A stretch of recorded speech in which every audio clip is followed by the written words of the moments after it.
Yeah, it was another very tough game to play in. It was a much better wicket than the game against South Africa, and we were probably 20 or 30 light, I think. So there was a lot of responsibility on the shoulders of the bowlers to pull us over the line. Clearly we were desperate to win, and we weren't going to leave anything behind, but we needed the guys to take early wickets. Treaders did an outstanding job, getting Gale out in particular, and then taking 3 wickets early. And I think more than anything, it was the kind of the togetherness that got us through. The kind of we've been through some pretty tough times this winter together as a group, and we desperately didn't want to be leaving this World Cup at this stage. So very proud of the lads. Wish it wasn't as close as it was, but delighted to have won the game. You must have thought, after Gale, Pollard and then Russell, who you didn't know anything about, I guess, took it away from you. They were 20 away with 4 wickets in hand. You must have thought that, oh God, it's all over for us. I still thought there was another twist in the tail. Obviously that trot to catch, it was easy for heads to possibly drop at that stage, but the guys were remarkably buoyant all the way through. I think we really felt that something was going to happen. And thankfully it did. Obviously Graham got those 2 wickets in and over, which completely changed the complexion of the game. Dependent on other results now to be absolutely certain the quarter-final place, aren't you? Yeah, absolutely. But all we could do was win the game. We were very disappointed to have to be in that position, but that's gone.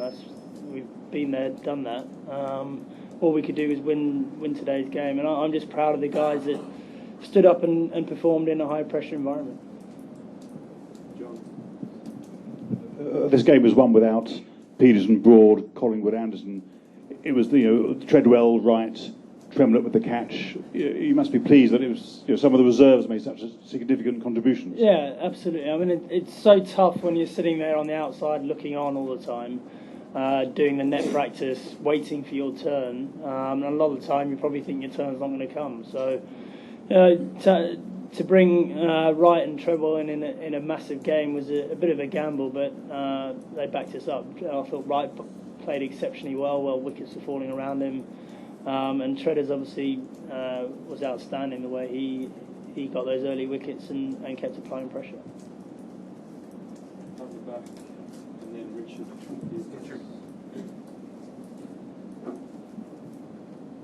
Have I got you? Yeah, you talk about James and Luke Wright. Is it coincidence that the 2 of the more important players today absolutely fresh? I guess would be the highlights of the I think to a certain extent it is coincidence, but look, mental freshness is a great thing in a cricketer. There's no, often when you've had a decent break, you come back and play some really good cricket. But it's a hard thing to come in and play when you haven't had match time before. So I think that the two counteract each other a little bit. We definitely felt we needed to freshen things up for this game, and it was a bit, as I said, it was a bit of a risk because the guys hadn't played, but they stood up and delivered when it really counted. Andrew, of late, English cricket team have played exciting cricket in test matches. And at the end in this match, it was a bit of a test match kind of a situation. A lot of balls required, just four wickets in hand, 20 runs, but a lot of balls required. And there were close-in fielders. So does it help as a captain? Just because England fared very, very well in test matches of late. So sometimes when the opposition don't need that many runs, it puts a lot of pressure on their batsmen to know when to play the big shots and when not to.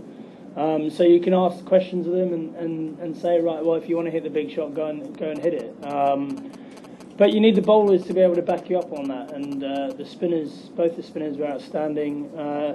Ravi Bopara popped up with an outstanding spell of bowling to get those 2 wickets quite early on and be so hard to get away when he hasn't bowled much in the tournament was a great effort from him as well.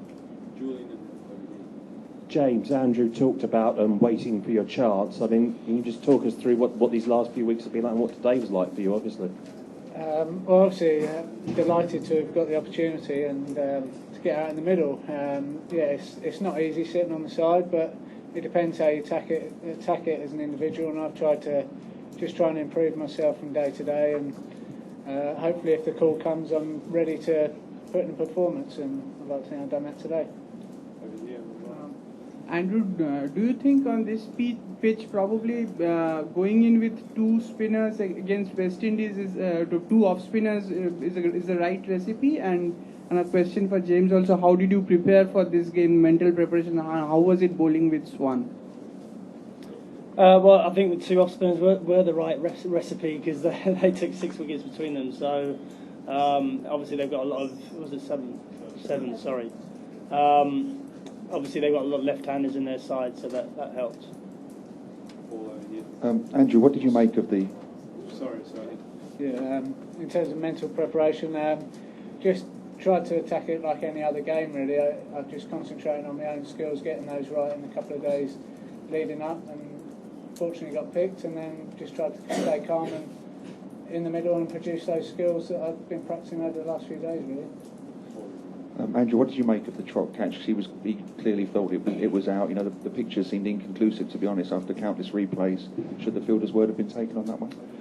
I haven't seen the replays, so I know that Trotty said he didn't feel like he touched anything, but without seeing the replays, it's hard to give the opinion. I mean, obviously they thought there was a reason to give it as a 6, so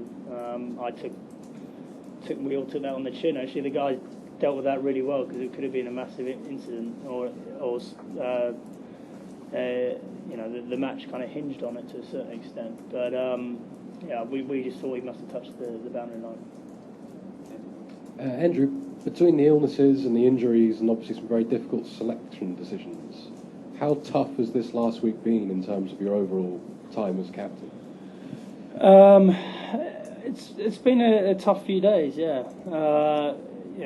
Just trying to get myself and the rest of the lads up after the Bangladesh defeat. I think that hurt us pretty hard.